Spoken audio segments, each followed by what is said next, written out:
Welcome back.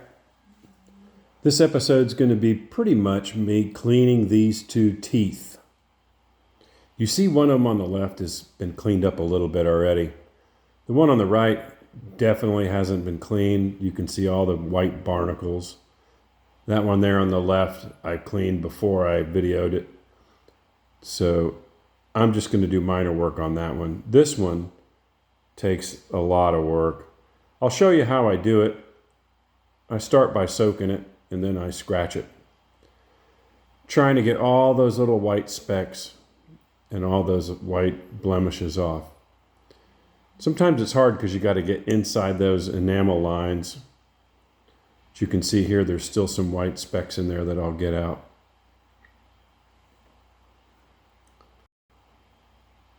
If you haven't guessed already, these are mammoth teeth. Let's get cleaning. Oh, stick around to the end. I'll talk to you a little bit more in detail on what these teeth are, the kind of beast they came from, and how I came about finding them. Stick around, relax. The music's good.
Imagine finding a tooth from an elephant 2 miles off the coast, 30 feet deep in salt water.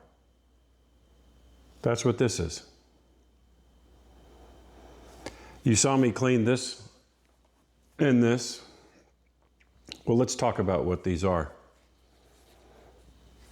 These are the teeth of a Columbian mammoth, prehistoric elephant, which roamed all of the United States from over 1 million years ago up to the end of the Pleistocene. The Columbian mammoth stood about 14 feet tall. It had large, long, curving tusks that extended outwards. They lived to about 80 years old. And interestingly, they had 6 different sets of teeth over the course of their life. Now, the scientists refer to these teeth as P2, P3, and P4, M1, M2, and M3. The P teeth were the pre-puberty teeth, and they lost those. The M teeth were the mature teeth, and the M3 was the last tooth that the mammoth would ever have. Once that last tooth got worn down, the mammoth would starve to death.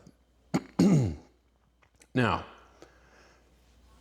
how do we figure out what tooth this is and what tooth this is? Well, it's not easy, and I'm not a pro at it.